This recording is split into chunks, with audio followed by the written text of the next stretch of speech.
मेरा नाम दीपिका है और ये कहानी हिमाचल की है। जिस वक्त की ये घटना है उस वक्त मैं गर्मियों की छुट्टी में अपनी नानी के घर गई हुई थी। मेरी नानी का घर शिमला से 7 किलोमीटर दूर था। ये सन 2008 की बात है। मेरी स्कूल की छुट्टियां थी तो मैं देहरादून से हिमाचल अपनी छुट्टियां बिताने गई हुई थी। मेरी नानी हिमाचल में मेरे मामा के साथ रहती थी। मेरे मामा को बचपन में पोलियो हो गया था, इसलिए उनके पैर बिल्कुल खराब थे। वो चल फिर नहीं सकते थे और दिमागी रूप से भी मेरे मामा जी थोड़े एबनॉर्मल थे।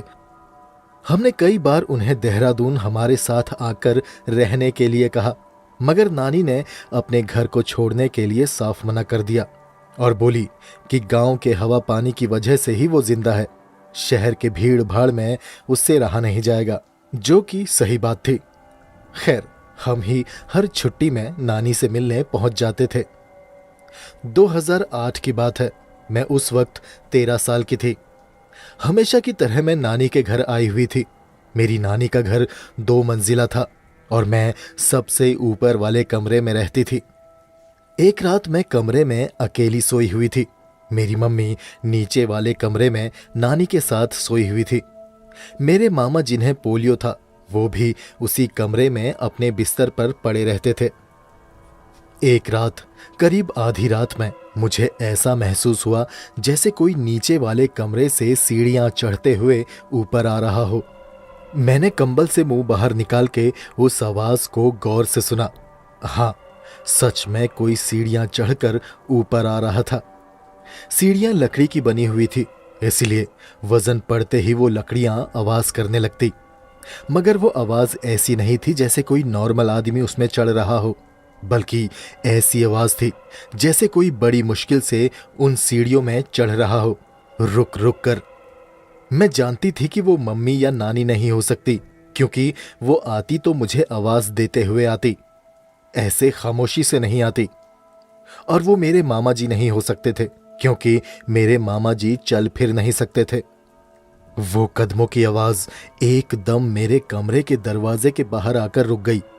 साथ ही अजीब सी भारी भारी सांसों की आवाज भी आ रही थी, जैसे कोई बहुत बीमार हो। मैं सांस रोककर अपने बिस्तर पर लेटी रही। मैंने हिलने की भी कोशिश नहीं की, क्योंकि अगर मैं जरा सी भी हिलती तो मेरा फोल्डिंग बेड आवाज करने लगता और बाहर जो भी था उसका ध्यान मेरी तरफ आ जाता। लेकिन तभी मेरे कमरे का दरवाजा धीरे धीरे आवाज करता हुआ खुलने लगा और मैं धीमे धीमे खुद को कंबल से ढकने लगी, मानो जैसे वो कंबल मुझे बाहर खड़े उस खतरे से बचा लेगा। मगर कंबल से खुद को ढकने के प्रोसेस में मेरा फोल्डिंग बेड हिल गया और उसकी आवाज से बाहर खड़ा वो जो भी था वो सतर्क हो गया। तभी मेरे कमरे का दरवाजा भड़ाक से एक झटके में खुल गया। मेरे कमरे में एक नाइट बल्ब जल रहा था। मैंने उसी की रोशनी में दरवाजे में उसे खड़े देखा। वो मेरे मामा जी थे, मगर वो अजीब तरह से खड़े थे। पहले तो मेरे लिए ये आश्चर्य की बात थी कि मामा जी खड़े कैसे हुए। दूसरी बात जिसने मुझे डरा कर रखा हुआ था वो ये कि मामा जी की आंखें एकदम सफेद थी, हाथ घुटने से नीचे तक लंबे थे और पैर आड़े टेढ़े मुड़े हुए थे। मैंने मामा जी को हमेशा बिस्तर में पड़े हुए देखा था, मगर इस तरह से खड़े देखना मेरे लिए रूह कपा देने वाला मंजर था। मैं सिर्फ 13 साल की थी, मगर मेरे अंदर खुद पर काबू पाने की अच्छी क्षमता थी। मैं अपने डर पर काबू पाकर चुपचाप बिस्तर पर लेटी रही। मेरे मामा जी, जो असल में मेरे मामा थे भी नहीं, बल्कि वो कोई शैतान था, वो कमरे के अंदर घुसा और हवा में कुछ सूंघते हुए इधर उधर मुंह घुमाने लगा। तभी घर के बाहर आंगन से एक आवाज आई, मानो जैसे कोई लाठी को जोर जोर से जमीन में मार रहा हो। उस आवाज को सुनकर वो शैतान मेरे कमरे से बाहर निकलकर सीढ़ियों से नीचे भागते हुए सीधा आंगन में चला गया। मैंने खिड़की से बाहर देखा। बाहर मेरी नानी हाथ में डंडा लिए खड़ी थी और वो शैतान मेरी नानी के सामने किसी बच्चे के जैसे चुपचाप सिर झुकाकर खड़ा हो गया। फिर उसके बाद मेरी नानी ने जमीन में एक पुरानी सी मैली कुचली चादर बिछाई और फिर से जमीन में डंडा मारा। वो शैतान चुपचाप डरते डरते सिकुड़कर उस चादर पर लेट गया, बिल्कुल मेरे मामा जी की तरह। फिर मेरी नानी ने उस चादर के चारों कोनों को पकड़कर एक गठरी बना ली। वो शैतान उस गठरी के अंदर बंद हो गया। मेरी नानी ने उस गठरी को अपने कंधे में लटकाया और फिर उन्होंने एक झटके से मुड़कर खिड़की की तरफ देखा, उसी खिड़की की तरफ जिसके पीछे मैं खड़ी थी। मैं तुरंत खिड़की से पीछे हटी और फिर मैंने पर्दे के पीछे से ही देखा। मेरी नानी कंधे में गठरी टांग के जंगल की तरफ चली गई। मुझे बड़ा अजीब लगा। मैंने सोचा कहीं मैं कोई सपना तो नहीं देख रही। मैंने खुद को पिंच किया, खुद के गाल पे थप्पड़ मारा और तब मुझे पता चला कि वो हकीकत है, कोई सपना नहीं। मुझे डर लगने लगा। मैं अपने कमरे से बाहर निकली और डरते डरते सीढ़ियों से नीचे गई। मैंने अपनी नानी वाले कमरे में झांक कर देखा। मेरी नानी अपने बिस्तर पर नहीं थी। मेरे अपाहिज मामा भी अपने बिस्तर पर नहीं थे, मगर मम्मी अपने बिस्तर पर चैन से सो रही थी। मैं चुपचाप दबे कदम अपनी माँ के बेड के पास गई और मम्मी को जगाया, मगर मम्मी इतनी गहरी नींद में सो रही थी कि मेरे जोर से हिलाने पर भी वो जागी नहीं। तभी मुझे दरवाजा खुलने की आवाज आई। मैं चुपचाप से मम्मी के बेड के नीचे छुप गई, क्योंकि मैंने नानी को कमरे में दाखिल होते हुए देख लिया था। मामा जी भी बड़े अजीब ढंग से चलते हुए अपने बिस्तर पर आकर लेट गए। नानी मामा जी से बोली, अब चुपचाप से सो जा, बाहर मत निकलना, ऊपर कमरे में मत जाना, तेरी बहन की बेटी है वो, उसे कुछ मत करना। बेड के नीचे छुपे छुपे मैंने अपनी नानी की ये बात सुनी और मेरे रोंगटे खड़े हो गए। यानी कि वो मेरे कमरे में जो शैतान था वो असली में मेरे मामा जी ही थे। मेरी धड़कनें तेज थी और सांसों में घबराहट। मुझे डर लग रहा था कि कहीं उन्हें पता ना चल जाए कि मैं बेड के नीचे छिपी हुई हूं और उनकी सारी बातें सुन चुकी हूं। कुछ देर तक मैं अपने डर पर काबू पाते हुए बेड के नीचे ही छिपी रही, मगर तभी अचानक मेरी नानी ने बेड के नीचे झांका और अजीब ढंग से मुस्कुराते हुए बोली, अरे बेटा, तू यहाँ क्या कर रही है? डर मत, बाहर आ जा। फिर नानी ने मेरा हाथ पकड़ा और मुझे बेड के नीचे से बाहर खींच लिया। मेरी माँ अभी भी गहरी नींद में सोई हुई थी। मैंने माँ को आवाज दी, मगर कोई फायदा नहीं हुआ। माँ सोती रही और मैं रोती रही। मेरी नानी ने मेरे आंसू पोंछे और बोली, डर मत बेटा, ये तेरा मामा अपाहिज जरूर है, मगर ये कभी कभी नींद में चलने लगता है। पहले कभी इसे ये बीमारी नहीं थी, मगर ना जाने कैसे अब ये ऐसा करता है। कभी कभी तो ये चलते हुए पूरे गांव का चक्कर लगा लेता है। ये तुझे कोई और समझ रहा था और तेरे कमरे तक आ गया। तू फिक्र मत कर, ये तुझे कुछ नहीं करेगा। मैं नानी की बात पूरे ध्यान से सुन रही थी। मेरे मन में कई सवाल थे जो मैंने नानी से नहीं पूछे। मैं ये कोशिश कर रही थी कि नानी समझ जाए कि मैं उनकी बात पर यकीन कर चुकी हूं। मुझे तो वो मेरी नानी भी नहीं लग रही थी। ऐसा लग रहा था जैसे वो कोई और हो। मैं नानी के कमरे से निकलकर सीधा अपने कमरे में आ गई और दरवाजे को अंदर से अच्छे से बंद कर लिया। मैं अब सुबह होने का इंतजार करने लगी। मुझे नींद नहीं आई। मैं पूरी रात सोचती रही कि नानी ने मेरे मामा जी को चादर में लपेटकर गठरी बनाकर पीठ में कैसे टांग लिया और फिर वो उन्हें जंगल में कहां लेकर चली गई थी। मेरे मामा जी को पोलियो था, वो ठीक से चल नहीं सकते थे। फिर वो ऊपर मेरे कमरे तक सीढ़ी चढ़कर कैसे आ गए और आखिर वो आए ही क्यों थे? नानी ने मामा जी से ये क्यों कहा कि वो मुझे कुछ ना करे?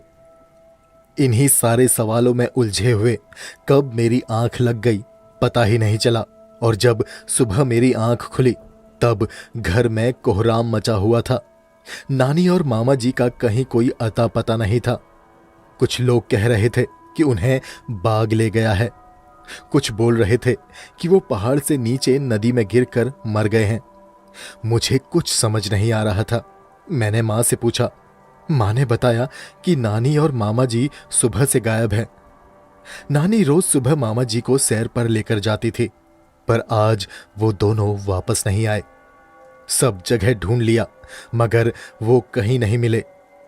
मैं माँ को पिछली रात की घटना के बारे में बताने ही वाली थी कि तभी दो आदमी भागते हुए कमरे में आए और बोले कि नानी और मामा जी की लाश पहाड़ के नीचे खाई में पड़ी हुई है। पुलिस आई और उनकी लाशों को वहां से निकालकर पोस्टमार्टम के लिए भेज दिया। पोस्टमार्टम में पता चला कि दोनों की मौत पहाड़ से नीचे गिरने की वजह से हुई है और उनकी मौत रात में 11-12 बजे के बीच हुई है। ये बात सुनकर मुझे एक झटका लगा, क्योंकि पिछली रात जब मैंने उन दोनों को देखा था तब रात का 1 बज रहा था।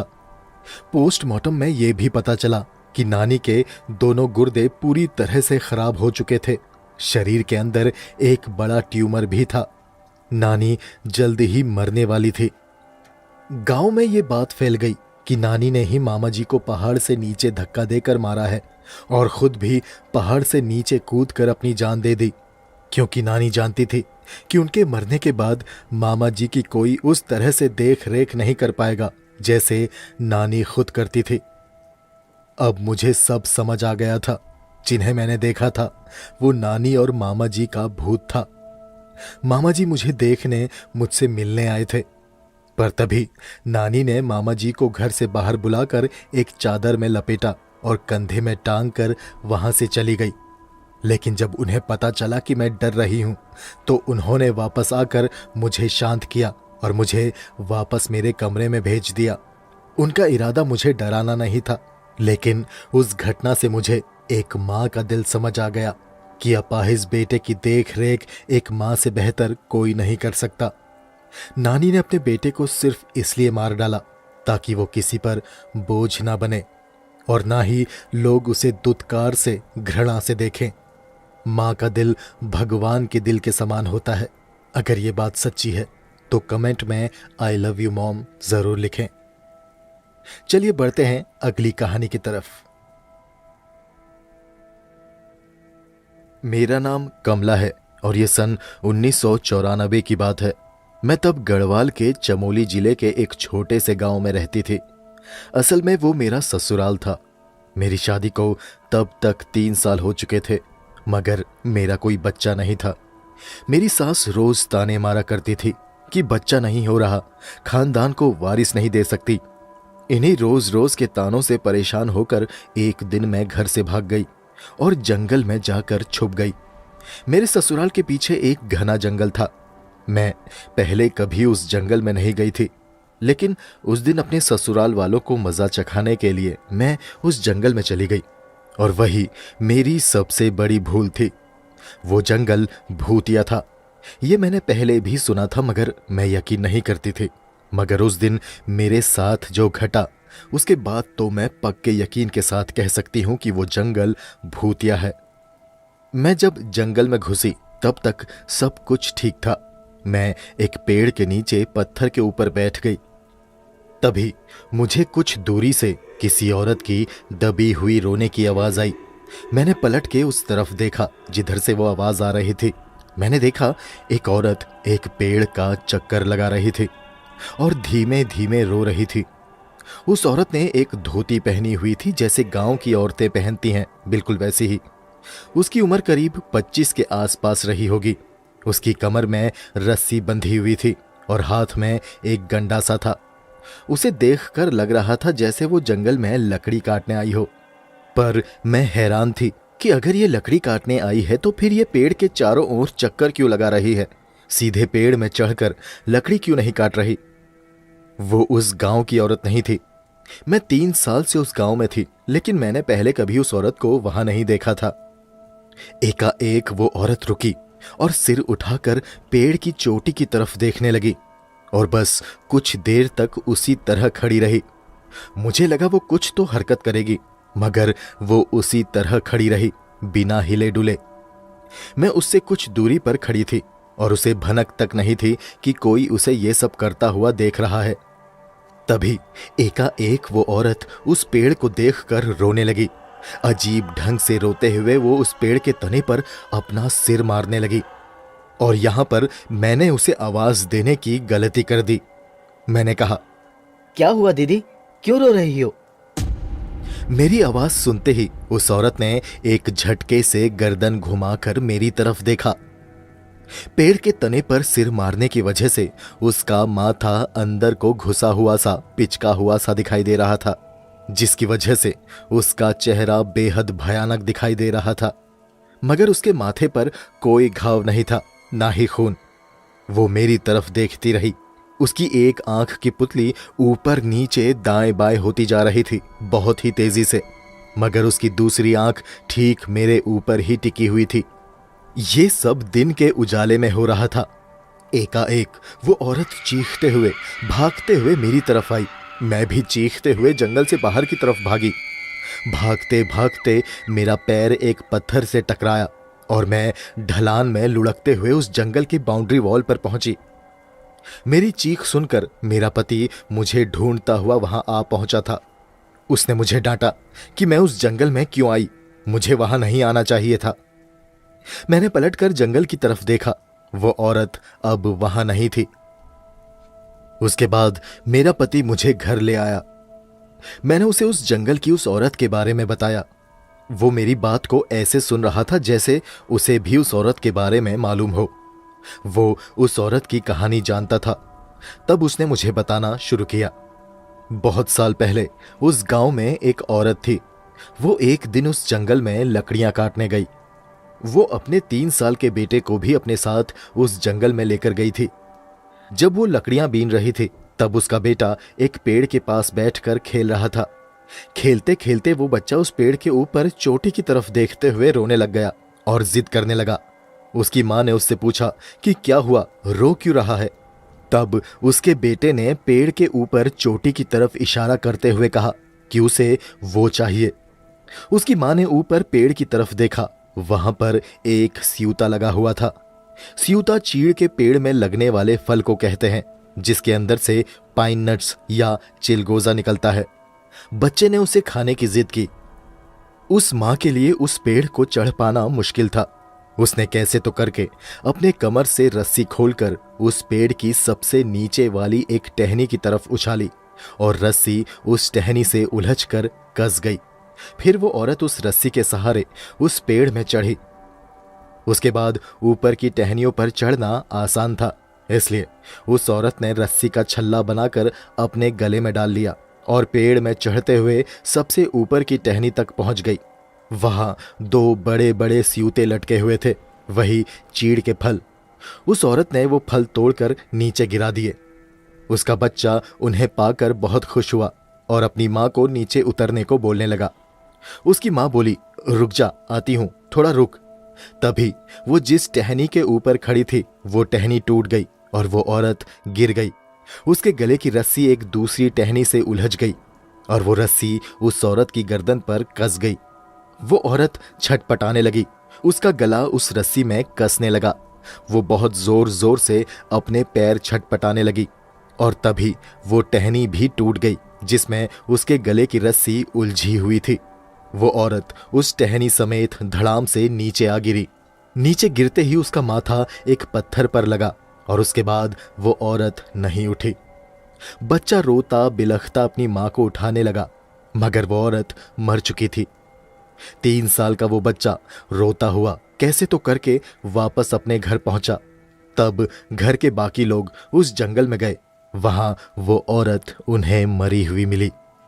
कहते हैं तब से उस औरत का भूत उस जंगल में भटकता है।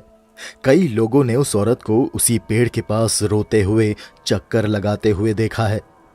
वो 3 साल का बच्चा आज 60 साल का हो चुका है।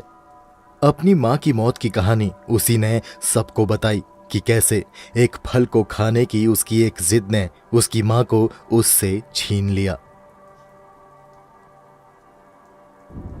ये 1998 की सर्दियों की बात है। मैं उस वक्त 13-14 साल का था। मेरे स्कूल की छुट्टियां थी तो मैं अपने गांव गया था।